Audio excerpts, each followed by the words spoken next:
সুপ্রিয় শিক্ষার্থীবৃন্দ, police science school and কলেজের নবম শ্রেণীর শিক্ষার্থীবৃন্দ, আসসালামু আলাইকুম। আমি তোমাদের বাংলা শিক্ষক মোসাম্মদ কাউসার খাতুন আবার হাজির হয়েছি অনলাইন ক্লাসে। আমি গতদিন তোমাদেরকে পড়াচ্ছিলাম হায়াত মাহমুদের লেখা সাহিত্যের রূপ ও রীতি। এইটি একটি প্রবন্ধ। আমরা তিনটি বিষয় ইতিমধ্যে পড়িয়েছি। একটি হচ্ছে নাটক, তারপরে একটি হচ্ছে কবিতা এবং হচ্ছে নাটক এবং কবিতা, এই দুটো বিষয় পড়িয়েছি। এরপরে আছে 159 পৃষ্ঠা ছোট গল্প। সাহিত্যের রূপ ও রীতি, সাহিত্যের বিভিন্ন শাখার মধ্যে এই বিষয়গুলো আছে। তো আমরা দুটো বিষয় ইতিমধ্যে পড়িয়েছি, তোমরা নিশ্চয়ই লক্ষ্য করেছো। আজকে আমরা শুরু করছি এর পরবর্তী বিষয়, ছোট গল্প 159 পৃষ্ঠা।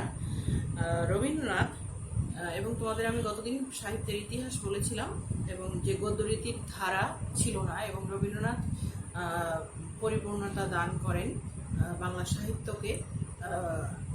ওনার সাহিত্য জগতে প্রবেশের পরে যে ব্যাপক পরিবর্তন হয় সাহিত্য রীতির ক্ষেত্রে, তার উল্লেখযোগ্য একটি শাখা হচ্ছে ছোট গল্প। এবং ছোট গল্প সম্পর্কে তিনি যে সংজ্ঞা দিয়েছেন, এখন পর্যন্ত সেই সংজ্ঞা কেউ অতিক্রম করতে পারেনি। তো আমি পড়ছি, লক্ষ্য করো। রবীন্দ্রনাথ তার একটি কবিতায় যা বলেছিলেন, সে কথাটি ছোট গল্পের প্রকৃতি সম্পর্কে এখনো প্রামাণ্য ব্যাখ্যা হিসেবে গণ্য হয়ে আসছে। তিনি লিখেছিলেন, ছোট প্রাণ, ছোট ব্যথা, ছোট ছোট দুঃখ কথা, নিতান্তই সহজ সরল, সহস্র বিস্তৃতি রাশি, প্রত্যহ যেতেছে ভাসি, তারই দু চারিটি অশ্রু জল, নাহি বর্ণনা ছটা, ঘটনার ঘন ঘটা, নাহি তত্ত্ব, নাহি উপদেশ, অন্তরে অতৃপ্তি রবে, সাঙ্গ করি মনে হবে, শেষ হয়ে হইল না শেষ। শেষ হয়ে হইল না শেষ কথাটি খুবই গুরুত্বপূর্ণ। এ কথার ভিতরেই বলে দেওয়া হলো যে ছোট গল্প কখনই কাহিনীর ভিতরে ঘটনার শুরু থেকে শেষ পর্যন্ত বলে দেয় না, যেমনটা ঘটে উপন্যাসের ক্ষেত্রে। বাংলা সাহিত্যে ছোট গল্প শব্দটি ব্যবহৃত হচ্ছে 40-50 বৎসরের বেশি নয়। তার পূর্বে শুধু গল্প বলা হতো। বড় আকারের গল্প হলে উপন্যাসিকা কথা চল ছিল, অর্থাৎ ছোট উপন্যাস। সাহিত্যের যত শাখা আছে, যেমন কাব্য, মহাকাব্য, নাটক, উপন্যাস ইত্যাদি, সেসবের মধ্যে ছোট গল্পই হচ্ছে বয়সে সর্বকনিষ্ঠ। ছোট গল্পেও থাকে উপন্যাসের মতোই কোনো না কোনো কাহিনীর বর্ণনা, তবে তা শুরু থেকে শেষ পর্যন্ত নয়। কাহিনীর ভিতরে থেকেই বেছে নেওয়া কোনো অংশ থাকে মাত্র। ইংরেজি সাহিত্যের উদাহরণ অনুসরণ করে বাংলায় যেমন উপন্যাস লিখিত হয়েছে, ছোট গল্পেরও অনুপ্রেরণা এসেছে পাশ্চাত্য সাহিত্য থেকে। ছোট গল্প বলতে কোনো ধরনের কাহিনী বোঝাবে, সে বিষয়ে বিশ্ববিখ্যাত মার্কিন ছোট গল্পকার এডগার অ্যালান পো 1809 থেকে 1849 মনে করতেন 8 ঘন্টা থেকে 2-1 ঘন্টার মধ্যে পড়ে ওঠা যায় এমন কাহিনী ছোট গল্প। ইংরেজ লেখক H.G. ওয়েলস বলতেন যে ছোট গল্পের আয়তন এমন হওয়া সঙ্গত যেন 10 থেকে 15 মিনিটের ভিতরে পড়া শেষ হয়। ইংরেজি ভাষায় পোকে ছোট গল্পের জনক হিসেবে বিবেচনা করা হয়। তিনি লিখেছেন, in the whole composition there should be no word written of which the tendency, direct or indirect, is not to the one pre-established design. Undue brevity is just as exceptional here as in the poem, but unique length is yet more to be avoided. বলাই বাহুল্য, উপন্যাসে যেমন বিস্তারিতভাবে কাহিনীর বর্ণনা থাকে, ছোট গল্পের পরিধি ক্ষুদ্র হওয়ার কারণে, ক্ষুদ্র মানে ছোট হওয়ার কারণে ঘটনার পুঙ্খানুপুঙ্খ উপস্থাপন সেখানে সম্ভব নয় এবং অপ্রয়োজনীয় বটে। সাহিত্য গবেষক শ্রীশচন্দ্র দাস যথার্থই বলেছেন, আসল কথা এই যে ছোট গল্প আকারে ছোট হইবে বলিয়া ইহাতে জীবনের পূর্ণ অবয়ব আলোচনা থাকিতে পারে না, অর্থাৎ পূর্ণতা থাকে না। জীবনের খণ্ডাংশকে লেখক যখন রস নিবিড় করিয়া ফুটাইতে পারেন, তখনই ইহার সার্থকতা। জীবনের কোনো একটি বিশেষ মুহূর্ত কোনো বিশেষ পরিবেশের মধ্যে কেমনভাবে লেখকের কাছে প্রত্যক্ষ হইয়াছে, ইহা তাহারই রূপায়ণ। আকারে ছোট বলিয়া এখানে বহু ঘটনা সমাবেশ বা বহু পাত্রপাত্রীর ভিড় সম্ভবপর নহে। ছোট গল্পের আরম্ভ উপসংহার নাটকীয় হওয়া চাই। সত্য কথা বলিতে কি, কোথায় আরম্ভ করিতে হইবে এবং কোথায় সমাপ্তির রেখা টানিতে হইবে, এই শিল্প দৃষ্টি যাহার নাই, তাহার পক্ষে ছোট গল্প লেখা লাঞ্ছনা বই কিছুই নহে। বাংলা ভাষায় সার্থক ছোট গল্পকারের অনন্য দৃষ্টান্ত রবীন্দ্রনাথ।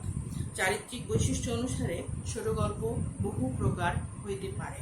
সাধারণত শ্রেণীবিভাগ হিসেবে এগুলোকে উল্লেখ করা যায়: প্রেম বিষয়ক, সামাজিক, প্রকৃতি ও মানুষ সম্পর্কে অতি প্রাকৃত কাহিনী, হাস্যরসাত্মক, উদ্ভট কল্পনাশ্রয়ী, সাংকেতিক বা প্রতীকধর্মী, ঐতিহাসিক, বিজ্ঞানভিত্তিক, গার্হস্থ্য বিষয়ক, মনস্তাত্ত্বিক, মনুষ্যেতর প্রাণীজগৎ, বাস্তবনিষ্ঠ, গোয়েন্দা কাহিনী বা ডিটেকটিভ গল্প, বিদেশি পটভূমিকায় রচিত গল্প। এই মোট মিলে 15টি বিষয়ের উপরে এভাবে শ্রেণীবিভাগ করা যেতে পারে। আমাদের জন্য গর্বের বিষয় এটাই যে বাংলা ভাষায় উপরোক্ত সবকটি শ্রেণীর গল্পই বাঙালি গল্প লেখকবৃন্দ লিখে গেছেন এবং এখনো লিখছেন।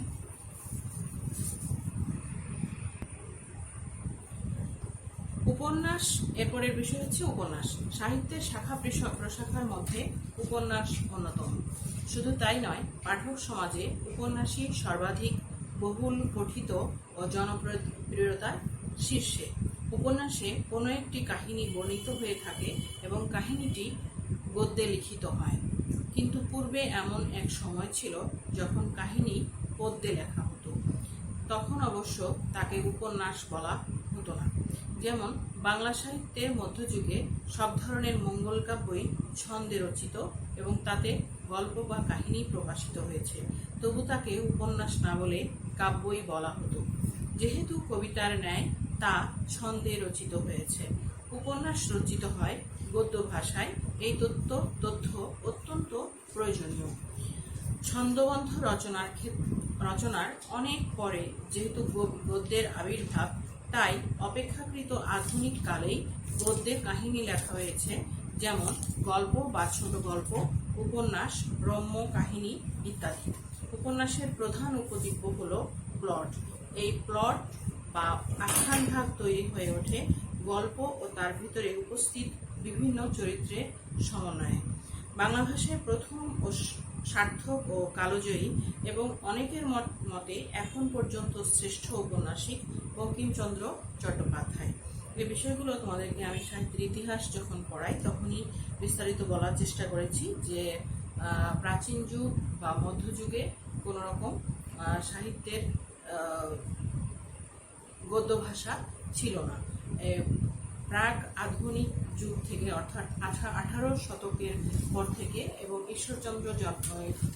ঈশ্বরচন্দ্র বিদ্যাসাগর জন্মগ্রহণের পরেই মূলত 1820 সালের পরেই মূলত হচ্ছে উপন্যাস বা অন্যান্য গদ্য রীতির ধারা সৃষ্টি হয়ে থাকে। এই পর্যায়ে উল্লেখযোগ্য, তোমাদের গত দিন ক্লাসে বলেছি, মাইকেল মধুসূদন দত্ত, বঙ্কিমচন্দ্র চট্টোপাধ্যায়, এবং এর পরে 1861 সালে, অর্থাৎ 1865, 1860 এই সালগুলো খুবই গুরুত্বপূর্ণ, কারণ প্রথম উপন্যাস লেখা হয় 1860-65 এদিকে, এবং হচ্ছে প্রথম সার্থক নাটক লেখা হয় মাইকেল মধুসূদন দত্তর শর্মিষ্ঠা নাটক বা কৃষ্ণকুমারী নাটক, এবং এরপরে হচ্ছেন 1861 সালে জন্মগ্রহণ করেন রবীন্দ্রনাথ ঠাকুর। তিনি পরিপূর্ণতা দান করেন বাংলা সাহিত্যকে। তো সেই কথাগুলোই এখন বলা হচ্ছে। 19 শতকের পূর্বে বাংলায় কোনো উপন্যাস রচিত হয়নি। ইংরেজি উপন্যাস পাঠ করে অনুপ্রাণিত হয়ে বঙ্কিম উপন্যাস রচনায় হাত দেন। তাঁর কপালকুণ্ডলা, বিষবৃক্ষ, চন্দ্রশেখর ইত্যাদি কালজয়ী কথা সাহিত্য। বঙ্কিমচন্দ্রের পরে মহৎ ঔপন্যাসিক বলতে আমরা প্রধানত রবীন্দ্রনাথ ঠাকুর ও শরৎচন্দ্র চট্টোপাধ্যায়কে বুঝি। একটি পরিসংখ্যানে দেখা গেছে পৃথিবীতে যেখানে যত বাঙালি রয়েছে তাদের ভিতরে শরৎচন্দ্রই এখন পর্যন্ত সবচেয়ে বেশি পঠিত ও জনপ্রিয়, অর্থাৎ শরৎচন্দ্রের উপন্যাস সবচেয়ে বেশি জনপ্রিয়তা পেয়েছে এবং সেই জন্য তাকে কথাশিল্পী হিসেবে অভিহিত করা হয়ে থাকে। বাংলা সাহিত্যের আধুনিক যুগে অবশ্য তারাশঙ্কর বন্দ্যোপাধ্যায়, বনফুল মানে বলাইচাঁদ মুখোপাধ্যায় ছদ্মনাম বনফুল, সমরেশ বসু, তোমাদের নিম গাছ নামক গল্পটি লিখেছেন বনফুল, সমরেশ বসু, শহীদুল্লাহ কায়সার, তার বিখ্যাত উপন্যাসের নাম হচ্ছে সংসপ্তক, আবু ইসাক, মাহমুদুল হক, জ্যোতিপ্রকাশ দত্ত, হাসান আজিজুল হক প্রমুখ বিভিন্ন গল্পকার ও ঔপন্যাসিক খ্যাতি অর্জন করেছেন। উপন্যাস বহু রকমের হতে পারে, যেমন ঐতিহাসিক উপন্যাস, সামাজিক উপন্যাস, কাব্যধর্মী উপন্যাস, ডিটেকটিভ উপন্যাস, মনোবিশ্লেষণ ধর্মী উপন্যাস ইত্যাদি। বঙ্কিমচন্দ্রের সমকালে ঐতিহাসিক উপন্যাস খুবই জনপ্রিয় ছিল। তার সমসাময়িক রমেশচন্দ্র দত্ত তারই মতো বহু ইতিহাস আশ্রিত উপন্যাস রচনা করেছিলেন, যেমন মাধবী কঙ্কন, রাজপুত জীবন সন্ধ্যা, মহারাষ্ট্র জীবন প্রভাত ইত্যাদি। তবে তার সমসাময়িক শরৎচন্দ্র চট্টোপাধ্যায় যেভাবে পাঠক সমাজকে মন্ত্রমুগ্ধ করে জয় করে নেন, তার সমকক্ষ আর কাউকে দেখা যায় না। এর পরের বিষয় প্রবন্ধ। আমরা সকলেই অস্পষ্টভাবে বুঝি প্রবন্ধ কাকে বলে বা কি রকম। গদ্যে লিখিত এমন রচনা যার উদ্দেশ্য পাঠকের জ্ঞান তৃষ্ণাকে পরিতৃপ্ত করা। কোনো সন্দেহ নেই এই জাতীয় লেখায় তথ্যের প্রাধান্য থাকবে, যার ফলে অজ্ঞাত তথ্যাদি পাঠক জানতে পারবে। ধরা যাক সংবাদপত্রের যাবতীয় খবরাখবর, দেশের বিদেশের, মহাকাশের ইত্যাদি সবই গদ্য ভাষায় রচিত এবং যার লক্ষ্য পাঠকের অজানা বিষয় পাঠককে জানানো। গদ্য সাহিত্যের অন্তর্গত হলেও তথ্যবহুল রচনা হলেই তাকে প্রবন্ধ সাহিত্যের উদাহরণরূপে গণ্য করা চলবে না, যদি না লেখাটি সাহিত্য পদবাচ্য হয়। সাহিত্যের প্রধান লক্ষণ সৃজনশীলতা। লেখকের সৃজনী শক্তির কোনো পরিচয় যদি পরিস্ফুটিত না হয়, তো তেমন কোনো লেখাকে প্রবন্ধ সাহিত্যের লক্ষণযুক্ত বলা যাবে না। এ কারণে খবরের কাগজে প্রকাশিত সমস্ত লেখাই গদ্যে রচিত হলেও তাদেরকে প্রবন্ধ সাহিত্যের নমুনা হিসেবে বিবেচনা করা সঙ্গত নয়। তাহলে তো জ্ঞান বিজ্ঞান সংক্রান্ত সকল রচনাই প্রবন্ধ সাহিত্য বলে গণ্য হতে পারত। তা না হওয়ার কারণ ওই সৃজনশীলতার অভাব। মনে রাখা প্রয়োজন, সাহিত্যের যা চিরন্তন উদ্দেশ্য সৌন্দর্য সৃষ্টি ও আনন্দদান, প্রবন্ধের সেই একই উদ্দেশ্য। সাধারণত কল্পনা শক্তি ও বুদ্ধিবৃত্তিকে আশ্রয় করে লেখক কোনো বিষয়বস্তু সম্পর্কে যে আত্মসচেতন নাতিদীর্ঘ সাহিত্য রূপ সৃষ্টি করেন, তাকেই প্রবন্ধ নামে অভিহিত করা হয়। প্রবন্ধের ভাষা ও দৈর্ঘ্য নানা রকম হতে পারে ঠিকই, তবে তা গদ্যে নাতিদীর্ঘ আকারে লিখিত হয়। নাতিদীর্ঘ মানে হচ্ছে না বড় না ছোট। প্রবন্ধের দুটি মুখ্য শ্রেণীবিভাগ আছে। তন্ময় মানে অবজেক্টিভ, তন্ময় শব্দের অর্থ হচ্ছে তার কথা, আর তন্ময় প্রবন্ধ, অবজেক্টিভ ইংরেজিতে, মনময় সাবজেক্টিভ বা তোমার কথা বা আমার কথা প্রবন্ধ। বিষয়বস্তুর প্রাধান্য স্বীকার করে যে সকল বস্তুনিষ্ঠ প্রবন্ধ লিখিত হয় সেগুলোকে তন্ময় বা বস্তুনিষ্ঠ প্রবন্ধ বলে। এ ধরনের প্রবন্ধ কোনো সুনির্দিষ্ট সুচিন্তিত চৌহদ্দি মানে হচ্ছে চারপাশ বা সীমারেখার মধ্যে আদি মানে হচ্ছে প্রথম, মধ্য মানে হচ্ছে মধ্য ও অন্ত সমন্বিত, অন্ত মানে হচ্ছে শেষ, অন্ত সমন্বিত চিন্তা প্রধান সৃষ্টি।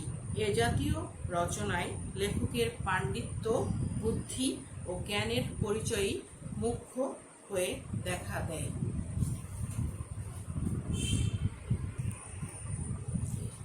শিক্ষার্থী বন্ধুরা, এর পরের বিষয় হচ্ছে চলতি বিষয় হচ্ছে প্রবন্ধ। আরেক শ্রেণীর রচনাও সম্ভব যেখানে লেখকের মেধাশক্তি অপেক্ষা ব্যক্তি হৃদয়ই প্রধান হয়ে ওঠে। এদেরকে মনময় প্রবন্ধ বলে। রবীন্দ্রনাথের অধিকাংশ প্রবন্ধ এই পর্যায়ের। ফরাসি ভাষায় বেল রেত্র ইংরেজিতে হচ্ছে বানান BELLELETRE বলে একটি শব্দ আছে। ইংরেজিতেও বেল লেট্রি বলে। এর বাংলা নেই, বাংলায় বলা যেতে পারে চারু কথন। বেল শব্দের অর্থ সুন্দর বা চমৎকার, আর লেট শব্দের অর্থ হচ্ছে লেটার, LETTER, মানে হচ্ছে অক্ষর। বেল লেট্রের মন্ময় প্রবন্ধের উৎকৃষ্ট উদাহরণ। রবীন্দ্রনাথের বিচিত্র প্রবন্ধ বইটির সকল রচনায় এ জাতীয় মন্ময় প্রবন্ধে পর্যায়ভুক্ত। অনেকে এ ধরনের লেখাকে ব্যক্তিগত প্রবন্ধ বলারও পক্ষপাতী। রম্য রচনা নামে একটা কথা অনেক দিন যাবৎ ব্যক্তিগত প্রবন্ধ বলতে বোঝাতে চালু হলেও দুটি এক জাতীয় লেখা নয়। বেল লেট্রে বোঝাতে রম্য রচনা ব্যবহার করা ঠিক নয়, কারণ রম্য রচনা শব্দদ্বয়ের রম্য শব্দের ভিতরে এমন ইঙ্গিত রয়ে যায় যে লেখাটি সিরিয়াস বা গুরুগম্ভীর বিষয় নিয়ে নয়, অথচ রম্য রচনার বিষয় খুবই গুরুগম্ভীর হতে পারে, কিন্তু প্রকাশভঙ্গি বা ভাষা গুরুগম্ভীর হলে চলবে না। এ ধরনের দৃষ্টান্ত আমরা দিতে পারি সৈয়দ মুজতবা আলীর রম্য রচয়িতা হিসেবে বিখ্যাত ছিলেন। বাংলা ভাষায় রচিত তোমাদের পাঠ্যই আছে আব্দুর রহমান সম্পর্কিত যে গল্পটি পাঠ্য আছে, ওর ভিতরে যে কৌতুক হাস্যরসাত্মক কাহিনী বর্ণিত আছে, তার মধ্যে সে ধরনের রচনাকে আসলে রম্য রচনা বলা যেতে পারে। বাংলা ভাষায় রচিত প্রবন্ধ সাহিত্য আয়তনে বিশাল এবং গুণগত মানে অতি উত্তম। রাজা রামমোহন রায় থেকে শুরু করে অদ্যাবধি তার প্রবহমানতা কখনো ব্যাহত বা বাধাপ্রাপ্ত হয়নি। শিক্ষার্থী বন্ধুরা, আমরা এখানে পড়ে শেষ করলাম।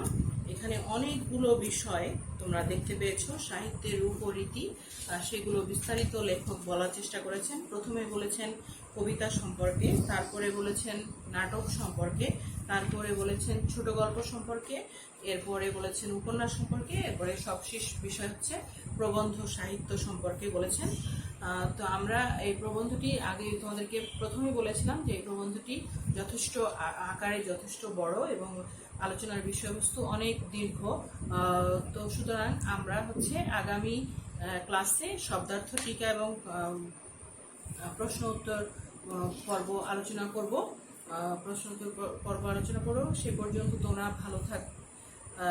ভালো থাকো, সুস্থ থাকো, এবং হচ্ছে যে আমাদের এই বিষয়গুলো তোমরা নিজেরা যখন পড়বে তখন ধারাবাহিকভাবে পড়ার চেষ্টা করবে, এবং হচ্ছে বিষয়গুলোকে তোমাদের আমি বলেছি বাংলা সাহিত্যের ইতিহাসের আলোচনা করার সময় যে প্রাচীন যুগ যে এত বছরের 650 শতক ধরা হয়, এবং হচ্ছে চর্যাপদ তখনকার নিদর্শন, মধ্যযুগের নিদর্শন হচ্ছে শ্রীকৃষ্ণ কীর্তন এবং হচ্ছে বৈষ্ণব পদাবলী, মঙ্গল কাব্য ইত্যাদি। এরপরে হচ্ছে প্রাক আধুনিক যুগ শুরু হয়েছে। তারপরে এসছেন ঈশ্বরচন্দ্র বিদ্যাসাগর, বঙ্কিমচন্দ্র চট্টোপাধ্যায়, মাইকেল মধুসূদন দত্ত। এরপরে আবির্ভূত হয়েছেন বাংলা সাহিত্যের অন্যতম শ্রেষ্ঠ কবি গুরুদেব কবি রবীন্দ্রনাথ ঠাকুর। তার মাধ্যমে বাংলা সাহিত্য পরিপূর্ণতা লাভ করেছে। এরপরে এসছেন 1899 সালে এসেছেন বিদ্রোহী কবি কাজী নজরুল ইসলাম। এর পরবর্তীতে একে একে জসিমউদ্দিন সহ আরো অনেক কবির আবির্ভাব ঘটেছে, এবং 1930-এর পরে যে সমস্ত কবিরা জন্মগ্রহণ করেছেন এর মাঝে অনেকেই ছিলেন ঈশ্বরচন্দ্র গুপ্ত, হেমচন্দ্র বন্দ্যোপাধ্যায়, নবীনচন্দ্র সেন, যারা মহাকাব্য রচনা করেছিলেন কিন্তু সার্থকতা অর্জন করতে পারেননি। মাইকেল মধুসূদন দত্ত মেঘনাদ বধ কাব্য রচনার মাধ্যমে সার্থক মহাকাব্য রচয়িতা হিসেবে আত্মপ্রকাশ করেছেন। তিনি যে কবিতায় যে নতুন ধারা সৃষ্টি করেছিলেন সেটি অমিত্রাক্ষর ছন্দ বা ইংরেজিতে যাকে বলা হয় ব্ল্যাঙ্ক ভার্স, এগুলো তিনি সৃষ্টি করেছেন। তিনি সার্থক ট্র্যাজেডি নাটক সৃষ্টি করেছেন। কৃষ্ণকুমারী তার শ্রেষ্ঠ ট্র্যাজেডি নাটক। এগুলো পাশ্চাত্য সাহিত্যের অবদান, পাশ্চাত্য এবং প্রাচ্য এই দুটো মিলিয়ে তিনি হচ্ছে এই সাহিত্যগুলো রচনা করেন। এবং সব কিছু মিলেমিশে রবীন্দ্রনাথ হচ্ছে রূপক নাটক, তারপরে হচ্ছে উপন্যাস সাহিত্য এবং ছোট গল্প এবং হচ্ছে কবিতা, রূপক কবিতা, এই সব কিছু মিলে রবীন্দ্রনাথ বাংলা সাহিত্যের পরিপূর্ণতা দান করেন। এভাবেই হচ্ছে আমরা এই বিষয়গুলো আলোচনা করলাম এতক্ষণ ধরে। তোমরা এই বিষয়গুলো আরো বিস্তারিত পড়বে, নিজেরা পড়বে, তাহলে তোমরা বুঝতে পারবে। এবং শব্দার্থ টিকা পড়লে আমাদের কাছে বিষয়গুলো আরো পরিষ্কার হবে, প্রশ্ন উত্তর আলোচনা করলে আরো পরিষ্কার হবে। আমরা আজকে এখানেই শেষ করছি। আসসালামু আলাইকুম। সবাই ভালো থাকবে, সুস্থ থাকবে। এই পর্যন্তই আজকে।